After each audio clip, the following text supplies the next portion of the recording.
here we have Ezio, my gorgeous Labradoodle, ready in the bath. I'm fortunate enough that I have put a non-stick, non-slip rubber mat in the bath for his safety. I'm going to wash him off with my shower and make sure the water is not too hot. Keep it well away from the dog while you're reaching the temperature. Then what you want to do is start washing your dog. I always start from the top here, from behind the neck, working down, under, to the back leg, and lift the tail up, the tail, then down the other side. You might have to get up a bit, trying not to get soaked in the process of it. Got one very wet dog now. I also have just a jug of water ready and a scrunchie, which I will show you. Then for the head, I lower the pressure of the shower. Make sure you cover the ears.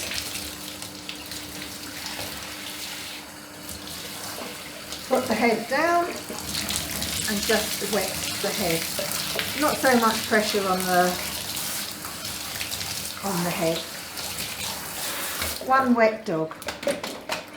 So the little bit of excess there was in the lid, I'm now going to put into my jug of water, warm water, and leave it in there, and it will come out. I'm then going to put my scrunchie in there and leave it in there. Okay, I'm going to pick up my ready diluted, raise the bottle, and I'm going to just pour it over. I always start again from the back of the neck, down the body, down the legs. It doesn't matter if a little bit squirts out the side. Remember, this is you're doing your dog at home, just to clean it. Onto the tail, and again repeat on the other side. It's not the best top on this bottle, but as you can see, we're not in the grooming room. I'm showing you how to wash your dog at home. Then that's it. Now with my scrunchie, I then again start from here, lathering up the shampoo that's on there. Pick up the paw, give a good rub. As you can see, there is a lather foaming, and from the bottle itself, probably haven't even gone through half yet, but that little bit in the jug with your scrunchie will be sufficient to totally wash this dog from beginning to end. Obviously, I'm a little bit more experienced than maybe a home pet owner, so do be prepared. Maybe you should wear an apron to keep yourself from getting wet, or just change your clothes afterwards because you're at home. Of course, this doesn't have to be done in the bath. It can be done outside if you have a mixed tap of hot and cold. You don't want to just put cold water onto your dog. Stand up.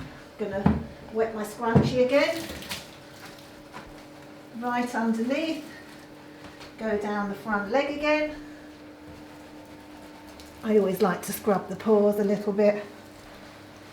And down the front. Oh, Ezio, you absolutely inky stinky.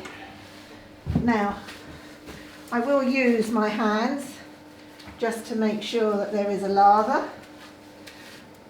Use a little bit more of the shampoo as you've mixed it up, and you can't really keep it. As you can see, it's not the greatest of bottles, but it's doing the job. Still keeping some left. Ooh, massage the dog, who will of course enjoy it. Making sure you get to all those parts. I've missed a little bit there, can go back with my scrunchie. It's entirely up to you if you want to use a sponge or a scrunchie, or just use your hands. I'm now going to do his head. Remember, no water should go into the ear canal, so it's always good to keep them covered, or the eyes.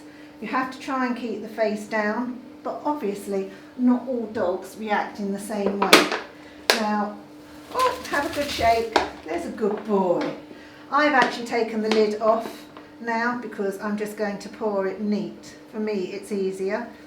And I'm going to rub that in. And there's enough there to rub the top of the head. And I will use a little bit more on the outside of the ear and the other one. Remember, it's on the top of the ear. Just massage it in. There's a nice lather there, you can hear. Again, on the other side, the top. Now, everybody has different ways of washing their dog. There is still water and dilution concentrate in there. I'm just going under here with my scrunchie, but that's just the way I choose to do it. Then I'm going to pour a little bit more from the bottle onto my hands. Good boy! You can't help the shake and the dirt in the bath of your bathroom. A little bit more onto my hand. Doesn't matter if it spills. Rub it together and give a good deep clean on the face. There's still more in here, so I personally would just keep going and using it. But that part of his face isn't too dirty, is it? Good boy! Remember to talk to your dog, confirming all the time what good dogs they are. As you can see, my Ezio is the best. He's the best. Yeah. So basically, I'm just going to give it one more wash here. Yeah. Of course, you can choose whatever shampoo you want. This is the Red Berry deep cleaning everyday shampoo, suitable for dogs from 12 weeks old. Well, it's up to you, your choice. As you can see, there's still more in there. We haven't added any more from the concentrated dilution. There's a little bit left there. I personally would just throw that away. And there's my lid that was there, still remnants of it. But you're done now, we're ready to wash him off. So again, make sure the temperature is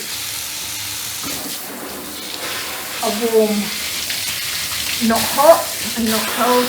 And again, I start washing off from the top of the head and washing down exactly how I put the shampoo. You must make sure all the shampoo is thoroughly clean. I'm very fortunate that I have a shower that I can do this with. I'm touching his body because the temperature is not too hot. It's like a baby. You check the water to make sure it's tepid. You wouldn't want to do anything different to a dog. Just nice, warm, tepid water. I'm holding the shower on him so that I can make sure I rinse every part off. Hey, Ezio! He's a good boy!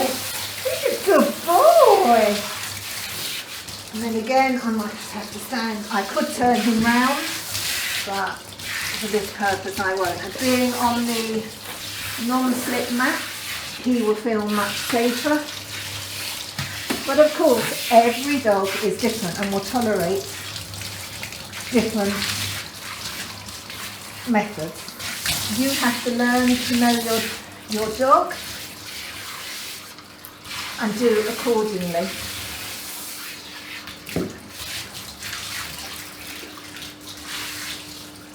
Yeah, there's my boy. There's my boy. Now I'm going to lower the shower pressure again. Not that much though. As you can see, it's live. Just lower it to a lower pressure.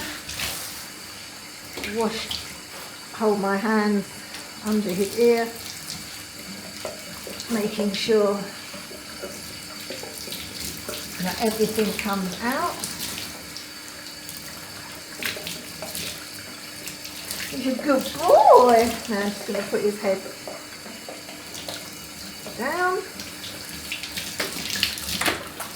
just like you would wash your own hair, you'd expect it to be squeaky clean, which is a sign that all the shampoo is off.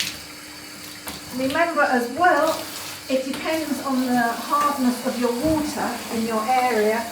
Obviously there are areas harder than others. So maybe I'm fortunate, we are in one of the hardest areas in London, but you would use possibly all of it, and it does take practice, but you will have to allow for that. He is now, I don't know if you can hear that, squeaky clean. I squeeze the excess water from his coat before I get him out of the bath. And you can buy toweling drying coats that you could possibly use now to put on your dog, because obviously you don't want them running through the house all wet. I'm just now going to put on, good boy Ezio. I have one of my towels. I'm just going to pat him dry. Yeah, who's my boy? And the other thing to always remember as well, you have to choose the shampoo that suits your dog. I mean, he could have a whitening shampoo, but if he's got skin problems, you would possibly want to use an oatmeal shampoo, which is excellent for allergies and dandruff. We have natural shampoos, which is a higher concentration for the dilution, which is another shampoo you could use. But for this one, I've just used a Performance Red Day all-purpose shampoo. I will dry him and show you the finished dog. Good boy. Okay, so Ezio's body has all been dried off now, as you can see. We did cheat a bit. We did bring him into the grooming room and use the blaster on him to speed him up, and he's brushed through, he's in good condition, but we have the ability to be able to wash and dry him when we want to. Obviously for pet owners that's not so simple. What I suggest for winter months is to keep the dog at a shorter length, especially the legs. With the wet, the mud, it's impossible to try and keep them in good condition and mat free when they're long. As I said, we have the ability to be able to do it, but that's Ezio. That's my boy finished, yeah!